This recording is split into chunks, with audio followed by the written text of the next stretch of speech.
જો તમે જનધન યોજના અંતર્ગત ખાતું ખોલાવ્યું છે તો આ એક કામ ઝડપથી પૂર્ણ કરો, અન્યથા તમે સરકારી યોજનાનો લાભ નહીં મેળવી શકો। જાણો સરકારે આ અંગે શું આદેશ કર્યો છે। દેશભરના કરોડો જનધન ખાતા ધારકો માટે એક મહત્વપૂર્ણ સમાચાર છે। પ્રધાનમંત્રી જનધન યોજના ઓગસ્ટ 2014માં શરૂ કરવામાં આવી હતી અને આ સમયગાળા દરમિયાન ડિસેમ્બર 2014 સુધી લગભગ 10.5 કરોડ પીએમજેડીવાયના ખાતા ખોલવામાં આવ્યા હતા। જો કે ઓગસ્ટ 2024 સુધીમાં આ ખાતાઓની સંખ્યા 53 કરોડને પાર પહોંચી ગઈ છે। નાણાં મંત્રાલયના એક નિવેદન અનુસાર આ ખાતા ધારકોમાંથી 55.6% મહિલાઓ છે અને 66.6% ખાતા ગ્રામીણ અને અર્ધ શહેરી વિસ્તારોમાં છે। પ્રધાનમંત્રી જનધન યોજનાએ 28 ઓગસ્ટ 2024ના રોજ 10 વર્ષ પૂર્ણ કર્યા છે। હવે આ ખાતાઓને 10 વર્ષ પછી ફરીથી કેવાયસી કરાવવું પડશે। નાણાં મંત્રાલયે એક નિવેદનમાં જણાવ્યું છે કે ફરીથી ATM, mobile banking, internet banking અને અન્ય ઉપલબ્ધ ડિજિટલ ચેનલો જેવા તમામ માધ્યમો દ્વારા કેવાયસી અપડેટ થઈ શકશે। ફરીથી કેવાયસી કરાવવાનું મુખ્ય કારણ એ છે કે સરકારી યોજનાઓની ચૂકવણી અંગે લોકોને કોઈ પણ પ્રકારની અસુવિધાનો સામનો ન કરવો પડે, તે સુનિશ્ચિત કરવા માટે તમામ ખાતા ધારકો માટે ફરી એકવાર કેવાયસી કરાવવાની સલાહ અપાઈ છે।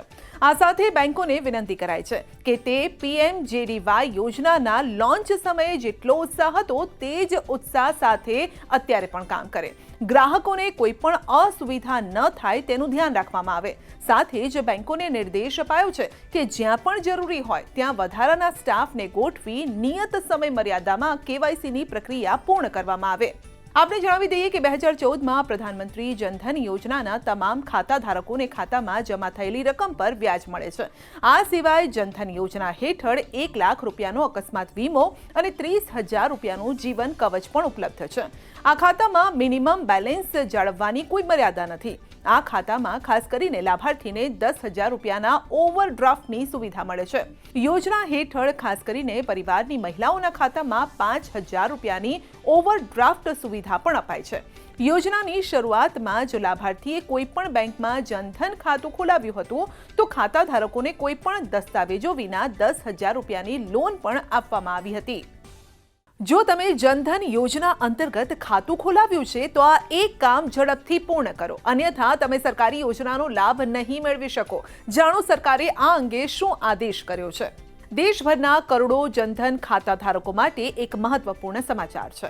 પ્રધાનમંત્રી જનધન યોજના ઓગસ્ટ 2014માં શરૂ કરવામાં આવી હતી અને આ સમયગાળા દરમિયાન ડિસેમ્બર 2014 સુધી લગભગ 10.5 કરોડ પીએમજેડીવાયના ખાતા ખોલવામાં આવ્યા હતા। જો કે ઓગસ્ટ 2024 સુધીમાં આ ખાતાઓની સંખ્યા 53 કરોડને પાર પહોંચી ગઈ છે। નાણાં મંત્રાલયના એક નિવેદન અનુસાર આ ખાતા ધારકોમાંથી 55.6% મહિલાઓ છે અને 66.6% ખાતા ગ્રામીણ અને અર્ધ શહેરી વિસ્તારોમાં છે। પ્રધાનમંત્રી જનધન યોજનાએ 28 ઓગસ્ટ 2024ના રોજ 10 વર્ષ પૂર્ણ કર્યા છે। હવે આ ખાતાઓને 10 વર્ષ પછી ફરીથી કેવાયસી કરાવવું પડશે। નાણાં મંત્રાલયે એક નિવેદનમાં જણાવ્યું છે કે ફરીથી ATM, mobile banking, internet banking અને અન્ય ઉપલબ્ધ ડિજિટલ ચેનલો જેવા તમામ માધ્યમો દ્વારા કેવાયસી અપડેટ થઈ શકશે। ફરીથી કેવાયસી કરાવવાનું મુખ્ય કારણ એ છે કે સરકારી યોજનાઓની ચૂકવણી અંગે લોકોને કોઈ પણ પ્રકારની અસુવિધાનો સામનો ન કરવો પડે, તે સુનિશ્ચિત કરવા માટે તમામ ખાતા ધારકો માટે ફરી એકવાર કેવાયસી કરાવવાની સલાહ અપાઈ છે। આ સાથે બેંકોને વિનંતી કરાઈ છે કે તે પીએમજેડીવાય યોજનાના લોન્ચ સમયે જેટલો ઉત્સાહ હતો તે જ ઉત્સાહ સાથે અત્યારે પણ કામ કરે। ગ્રાહકોને કોઈ પણ અસુવિધા ન થાય તેનું ધ્યાન રાખવામાં આવે। સાથે જ બેંકોને નિર્દેશ અપાયો છે કે જ્યાં પણ જરૂરી હોય ત્યાં વધારાના સ્ટાફને ગોઠવી નિયત સમય મર્યાદામાં કેવાયસીની પ્રક્રિયા પૂર્ણ કરવામાં આવે।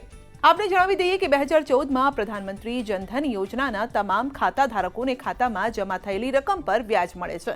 આ સિવાય જનધન યોજના હેઠળ 1 લાખ રૂપિયાનો અકસ્માત વીમો અને 30,000 રૂપિયાનું જીવન કવચ પણ ઉપલબ્ધ છે। આ ખાતામાં મિનિમમ બેલેન્સ જાળવવાની કોઈ મર્યાદા નથી। આ ખાતામાં ખાસ કરીને લાભાર્થીને 10,000 રૂપિયાના ઓવરડ્રાફ્ટની સુવિધા મળે છે। યોજના હેઠળ ખાસ કરીને પરિવારની મહિલાઓના ખાતામાં 5,000 રૂપિયાની ઓવરડ્રાફ્ટ સુવિધા પણ અપાય છે। યોજનાની શરૂઆતમાં જો લાભાર્થીએ કોઈપણ બેંકમાં જનધન ખાતું ખોલાવ્યું હતું તો ખાતા ધારકોને કોઈપણ દસ્તાવેજો વિના 10,000 રૂપિયાની લોન પણ આપવામાં આવી હતી।